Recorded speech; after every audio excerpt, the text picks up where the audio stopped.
Kecamatan Bawang adalah sebuah kecamatan di Kabupaten Batang, Provinsi Jawa Tengah. Kecamatan Bawang terletak di sebelah timur tenggara dari Kabupaten Batang yang memiliki kekayaan alam yang masih alami. Berada di kaki Gunung Perahu dan sebagian wilayahnya masuk dataran tinggi Dieng, jarak Kecamatan Bawang dari pusat pemerintahan Kabupaten Batang adalah 46 km. Mata pencaharian penduduk di Kecamatan Bawang lebih dominan dengan pertanian. Tidak hanya sumber daya alam saja yang melimpah, namun banyak penduduk yang mempunyai usaha mikro sendiri. Pada video pertama ini, kita langsung bertanya dengan Saudara Noval. Beliau merupakan pemilik usaha mikro kerupuk obar-abir khas Desa Bawang. Selamat siang, Mas. Apakah produk yang Anda produksi saat ini? Produk yang saya produksi ini adalah sebuah makanan khas dari Desa Bawang. Jadi kalau di luar Bawang itu jarang ada yang kenal dengan produk saya. Namanya adalah kerupuk obar-abir. Jadi khas dari zaman dahulu sudah ada. Kira-kira sudah berapa lama usaha yang Mas bangun ini berjalan? Kurang lebih sudah genap 1 tahun ini. Kan saya meneruskan usaha dulu bapak saya yang pernah berhenti dulu saat saya masih kecil, belum masuk TK. Itu keluarga saya itu adalah penjual produksi kerupuk obar-abir ini. Jadi saya cuma meneruskan ya sampai sekarang ini ya untuk bertahan lah, namanya kan musim pandemi ini. Terus bagaimana nih, Mas, daya produksi kerupuk obar-abir ini dalam kurun waktu 1 bulan? Alhamdulillah dalam 1 bulan ini dari kami bisa memproduksi sekitar 1 kintal bahan mentah. Untuk bahan jadinya itu sekitar setengah kintal. Oh ya, kan ini kerupuk obar-abir kan makanan khas daerah Bawang, tapi kan yang memproduksi ini kan bukan hanya di tempat ini kan, Mas, masih banyak yang lain gitu. Terus gimana nih cara Mas menghadapi pesaing di luar sana? Terus apakah membuat varian-varian baru atau lain atau gimana? Dari kami sendiri tetap untuk menghadapi pesaing-pesaing yang lain seperti yang ada di Pasukan, Bawang Dimas, terus di Sengon, itu kami dengan mempertahankan kualitas cita rasanya. Soalnya kan kebanyakan dari produksi yang lain, di produk-produk lain, mohon maaf, pendapat dari Pak konsumen itu cita rasanya sudah hilang. Soalnya kan sudah pakai mesin, ya kan pakai mesin. Kalau di sini kan masih manual, jadi dari kualitas rasanya itu masih terjaga. Oh, terus kalau ini di masa pandemi seperti ini kan terbatas ya, Mas, kayak produksi, pemasaran atau gimana gitu. Terus kondisi usaha kerupuk obar-abir itu keuntungan dan kerugiannya gimana, Mas? Nah, ini adalah sisi positif dari bisnis makanan ringan. Soalnya kan kalau makanan ringan itu seperti kebutuhan. Soalnya kan siap konsumen itu kan masih makan kan. Nah, jadi kalau bisnis seperti makanan ringan itu dalam masa pandemi ini masih terjaga, walaupun daya pembelinya sedikit berkurang. Tapi kalau dibandingkan dengan bisnis-bisnis lain seperti percetakan atau dan lain-lain itu kan dari bisnis makanan ringan itu masih sedikit unggul. Iya, berarti keuntungan dan kerugiannya itu masih bisa dibilang stabil ya, Mas? Stabil. Ya, terus ini, Mas, saya dengar-dengar kok di luar sana itu sangat ramai kayak berbagai bantuan gitu kan. Nah, itu salah satunya itu ada bantuan Presiden BPUM kalau nggak salah.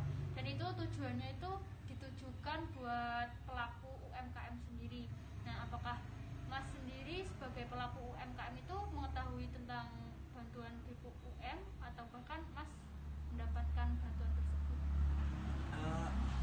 Saya tahu itu bantuan BPUM memang itu ditujukan untuk para UMKM yang ada, maksudnya kan untuk membantu mengembangkan bisnisnya di masa pandemi ini ya. Kalau saya dapat atau tidaknya saya belum, soalnya kan belum ada konfirmasi ya kan. Tapi jujur saja terkadang ini kesempatan bisnis BPUM ini diambil untuk keuntungan berapa orang. Misal soalnya kan penilaiannya kan kurang ketat. Misal orang saja yang kan bukti bukti sertifikatnya kan bisa dibikin online kan. Jadi kan persyaratan apapun itu bisa dikarang semua. Terus bukti yang kedua kan seperti foto usahanya. Orang saja yang bisa foto di depan tokonya, toko orang lain misalnya, nanti diklaim itu milik sendiri, itu bisa. Soalnya kan setelah menerima bantuan tersebut dari pihak pemerintah itu tidak ada namanya maksudnya cek lokasi, apakah penerima ini benar-benar memiliki sebuah usaha. Itu adalah negatifnya dari bantuan BPM saat ini. Ya berarti Mas ini tidak mendapatkan bantuan tersebut ya. Untuk video kedua, kita akan sharing dengan pemilik rumah jahit Desa Bawang. Kalau tadi usaha kerupuk obar-abir tetap stabil, kira-kira untuk usaha rumah jahit bagaimana ya teman-teman? Selamat siang Bu. Ya, siang. Iya. Gimana? Ini saya mau sedikit bertanya tentang UMKM usaha Ibu ini. Ya. Ini saya lihat kan Ibu kan mempunyai usaha mikro rumah jahit ya Bu ya. Iya, Iya. benar. Rumah jahit ini udah berlangsung berapa tahun Bu? Kurang lebih 5 tahun. Sudah cukup lama ya Bu ya. Iya. Eh, Ya lumayan, awalnya ya lumayan lah ya. Tapi ya ini gara-gara seperti pandemi. itulah. Iya Bu, ini kan sudah bisa dikatakan cukup besar ya usaha Ibu ini. Terus ini di masa pandemi seperti ini, bagaimana Bu kondisi keuntungan dan kerugian usaha jahit ini Bu? Kalau dibandingkan dari awal yang tahun-tahun sebelum pandemi ini ya hampir merosot 70%-an lah. Soalnya kan gimana ya, masyarakat istilahnya mau jangankan buat jahit baju, untuk makan sehari-hari bertahan aja kan kadang sulit ya kan. Iya Bu. Kita nanam-nanam mau jual keluar kota juga karena pandemi kan ada lockdown segala macam, jadinya hanya konsumsi lokal, jadinya kan berkurang.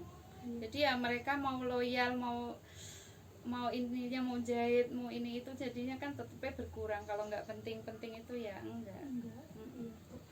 Oh terus berarti bisa dikatakan gak stabil gitu ya Bu? Ya sangat Menurun berdampak gitu. sih kalau menurut saya. Mungkin teman-teman penjahit yang lain juga merasakan hal yang sama. Terus ini kan Ibu kan bisa dikatakan terkena dampak pandemi.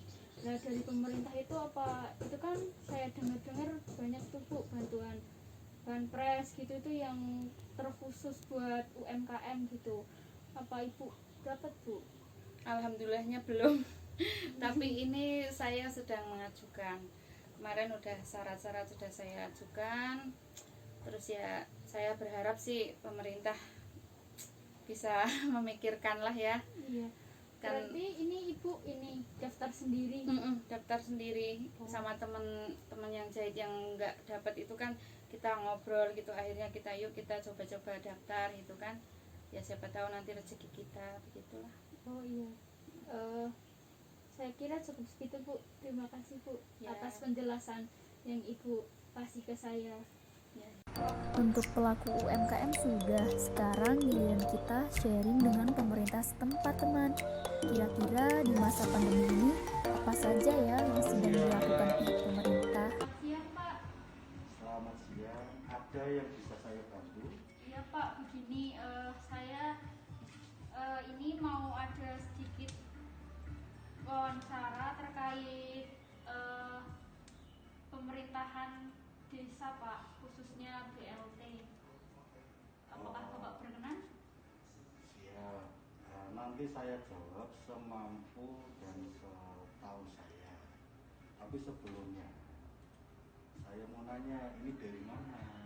Iya Pak, saya Sarah dari mahasiswa Universitas Wahid Hasim Semarang Pak. Oke, siap. Ini mengenai BLT ya yang ditanyakan ya. Iya Pak. Untuk BLT di Desa Wonosari itu selain adanya bantuan langsung tunai dari pusat, ada bantuan tunai dari kabupaten juga provinsi, itu semuanya sudah terhandle semua di desa. Tapi yang fokus kami lakukan adalah BLT dari dana desa.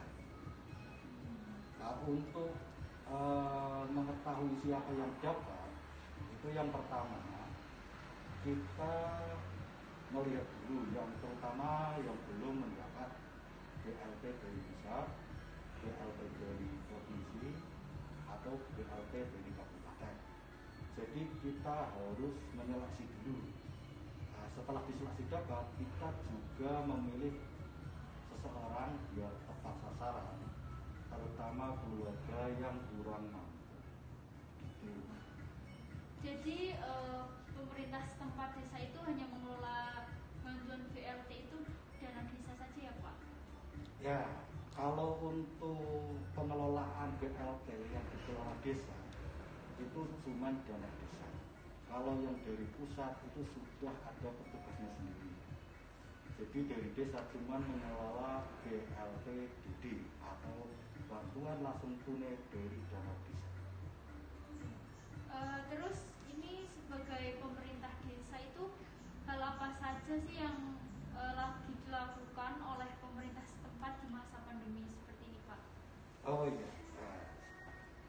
Untuk adanya wabah atau bencana yang ada di Indonesia, terutama di COVID-19, itu pemerintahan desa selalu mengadakan sosialisasi ke setiap masyarakat, terutama untuk menerapkan pakai masker, cuci tangan, jaga jarak, juga tetap menghindari keramaian. Nah, untuk antisipasi penyebaran COVID-19 dari pemerintahan desa itu menganggarkan dana dan terutama digunakan untuk pembelian masker, juga dana sehat untuk persiapan pasien yang terkena corona. Itu. Berarti intinya pemerintah setempat itu sudah berusaha semaksimal mungkin buat mengajukan bantuan pusat, provinsi maupun desa itu ke pemerintah provinsi, dan terkait penanggulangan COVID-19 itu pemerintah juga sudah kayak sosialisasi, edukasi ke masyarakat, RT mungkin, RW gitu ya Pak? Iya, betul sekali.